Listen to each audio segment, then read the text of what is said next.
Hello बच्चों, welcome to my channel study with Kshama. बच्चों, आज हम हाई स्कूल के लिए पद हेतु निर्धारित पाठ्य वस्तु पद्यांश पर आधारित कुछ प्रश्न बताएंगे और उसके पद्य भी बताएंगे कि ये वाले आपके हाई स्कूल में आ सकते हैं। तो इसलिए वीडियो को आगे बढ़ाते हैं और पहला पद देखते हैं क्या है।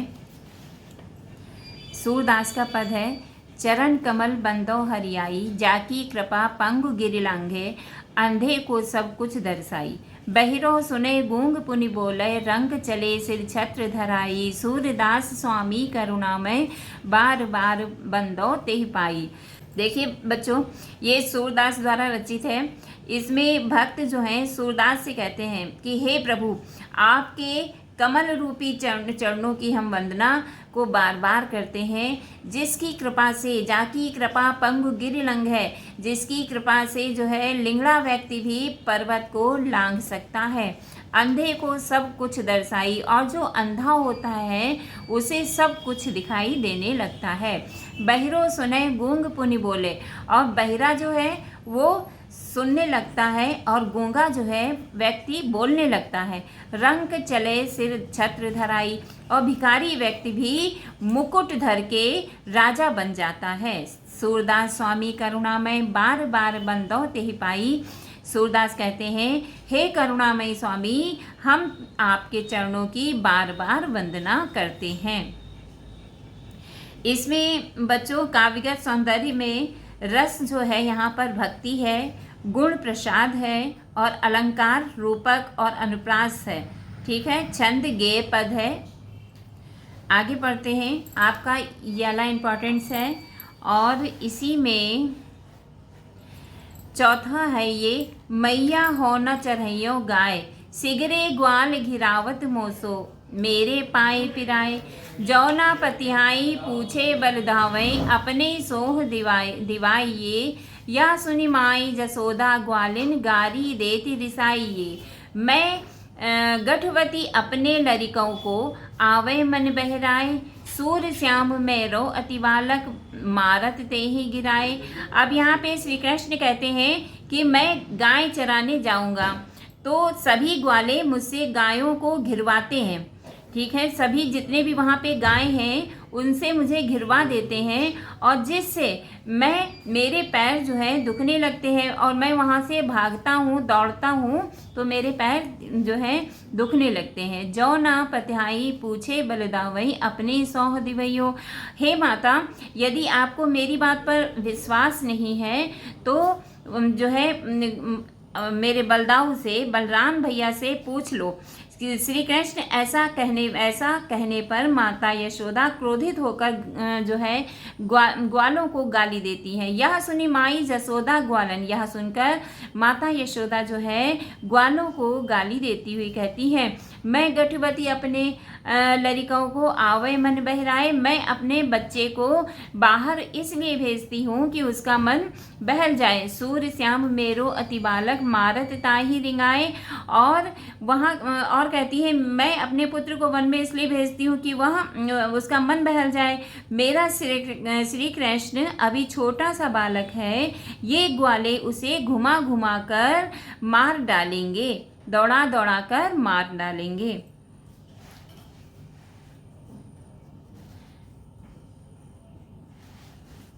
आगे देखिए। उधो मन न भये 10-20, एक हुतो सो गयो श्याम संग, को अपराध है ईस। इंद्र शिथिल भई केशव बिन, ज्यों देही बिन शीस। अब आगे जो है सूरदास कहते हैं कि हे उद्धव, श्री कृष्ण जब उद्धव को गोपियों के पास भेजते हैं और कहते हैं कि वो योग का संदेश देते हुए कहते हैं, तो वो कहती है कि हे उद्धव, हमारे मन जो है 10-20 नहीं है। एक हुतो जो गयो श्याम संग, को अपराध है इस, और एक जो था वो तो श्याम के संग चला गया, तो किसकी और किसी दूसरे की आराधना कैसे करूं। इंद्र शिथिल भई केशव बिन ज्यों देही बिन शीस, और हमारी इंद्रियां जो है बिना कृष्ण के सब जो है मरी हुई पड़ी हैं, जैसे बिना शीस के शरीर। आशा लागी रहित तन श्वासा जेवहीं कोटि बरीस। और मन में यही आशा, एक उम्मीद लगी रहती है कि हमारे श्री कृष्ण आएंगे, इसी के कारण हम जो है कोटि बरस जो है जीवित रह सकते हैं। तुम तो सखा श्याम सुंदर के सकल जोग को ईस, सूर हमारे नंद नंदन बिनु और नहीं जगदीश। तुम तो सखा श्याम सुंदर के हो और जोग की बातें करते हो, सूर हमारे नंद नंदन बिनु और नहीं जगदीश। और हमारे सूरदास कहते हैं कि श्री कृष्ण के बिना हम लोग नहीं हैं, और हम लोग नहीं है, हमारा मन नहीं है और नहीं जगदीश, और उनके बिना और कोई दूसरा ईश्वर नहीं है। आगे बच्चों,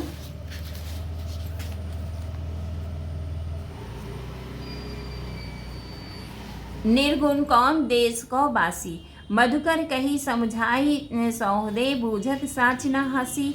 अब जो है गोपियाँ कहती है, हे भ्रमर, हे भ्रमर, निर्गुण ब्रह्मा किस देश का निवासी है? निर्गुण ब्रह्मा जो है किस देश का वासी है, वो कहाँ रहता है? मधुकर कही समझाई सौहदे बूझत साच न हंसी। हे मधुकर, जो मैं शपथ देकर सच सच पूछ रही हूँ, ये हंस नहीं रही हूँ। कौन है जनक, कौन है जननी, कौन नारी को दासी, और इनके पिता कौन है, इनकी माता कौन है, और कौन नारी इनकी दासी है।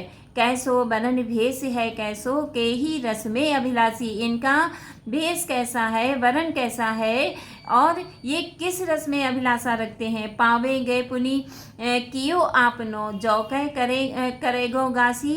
सुनत मौन है वे रही बाबरो, सूर सबय मति नासी।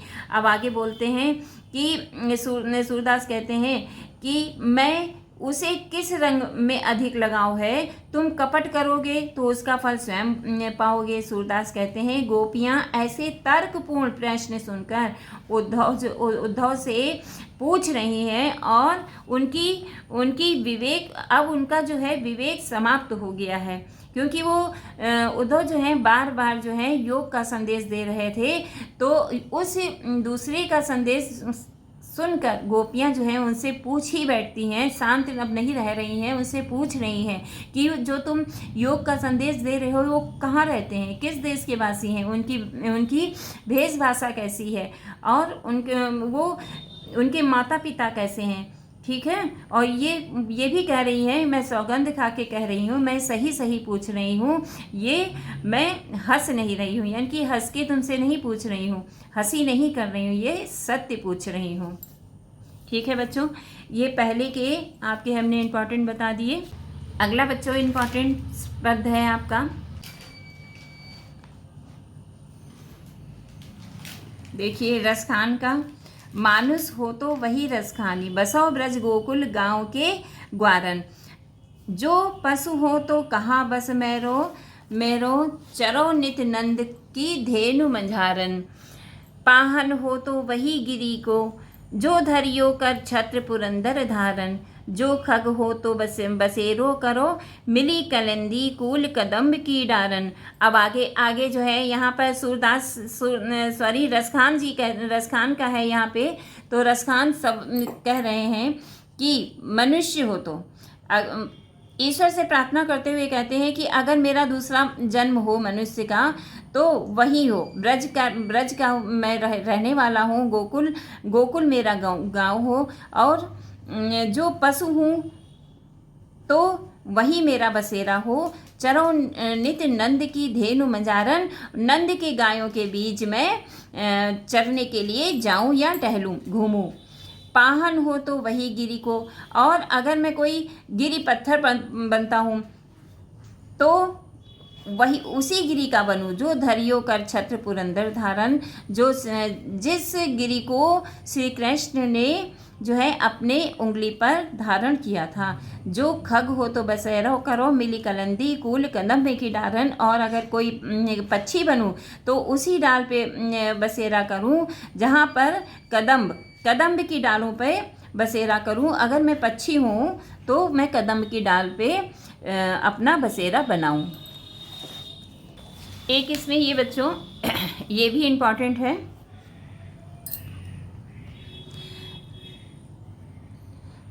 मोर मोर पखा सिर ऊपर रखियो, गुंज की माल गरे पहिरऊंगी। ओढ़ी पीताम्बर लय लुकटी बन, गोधन ग्वारन संग फिरूंगी। भाव तो वो ही मेरो रस खानी, सो तेरे कहे सब स्वांग करूंगी। या मुरली मुरली धर की है, अधरान धरी अधरा न धरूंगी। अब यहाँ पे एक गोपी कहती है कि मैं तुम्हारे संकेत पर मोर के पंख को अपने सिर पर धारण कर लूँगी और गुंजाओं की माला, गुंज की माला गले पहनूंगी, गुंजाओं की माला जो है गले में पहनूंगी। ओढ़ पीताम्बर लय लुकटी, लुकटी बच्चों किसे कहते हैं बताइए? लुकटी कहते हैं ओढ़कर लकड़ी को लेकर, लुकटी लकड़ी, ओढ़कर पीला पीताम्बर और लकड़ी को लेकर वन गोधन ग्वारन संग फिरूंगी। और गोधन गायों के ग्वालों के संग में वनोवन फिरूंगी। भाव तो वो ही मेरो रस खानी, सो मेरे कहे सब स्वांग करूंगी। अब आगे कह रहे हैं कि तुम्हारे कहने पर मैं उन सारी लीलाओं को करने के लिए तैयार हूँ जो रस की खान श्री कृष्ण को अच्छी लगती थी, यानी कि जो श्री कृष्ण को अच्छा लगता था, मैं वो सब काम करने के लिए तैयार हूँ। या मुरली मुरलीधर की, और गोपियाँ आगे कहती हैं ये कि ये मुरली जो है, ये मुरलीधर की जो हमारे श्री कृष्ण की मुरली है, अधरन धरी अधरा न धरूंगी। अब आगे कह रही हैं ये मुरली स्वतः ही डाह रखती थी, अतः श्री कृष्ण की ओर सभी लीलाओं का अनुकरण करने को तैयार हैं, किंतु बांसुरी को अपने अधरों पे नहीं रखना चाहती। ठीक है। और रसखान क्या कहते हैं कि मोर पखा सिर रखियो, मोर के पंख को सिर पे रखूंगी, गुंजाओं की माला पहनूंगी और पीला पीताम्बर हाथ में लकड़ी लेकर गैयों को चराने के लिए वन वन भटकूंगी। और कह रहे हैं आगे, भाव तो वो ही मेरो रसखान, सो तेरे कहे सब स्वांग करूंगी। हे रसखान कहते हैं कि मैं वो सब काम करूंगी जो श्री कृष्ण को पसंद है। या मुरली मुरलीधर की, लेकिन मुरलीधर की जो मुरली है उसको मैं अपने ओठों पर कभी नहीं रखूंगी। बच्चों अभी आपके बहुत से इसमें पद्य के पैरा हैं जो हमें आपको बताने हैं, इसलिए हम मिलते हैं अगले वीडियो में। अगर वीडियो पसंद आया हो तो प्लीज़ लाइक एंड सब्सक्राइब, और कोशिश बच्चों ये करिए कि वीडियो पूरे का पूरा देखिए। ठीक है। Thank you.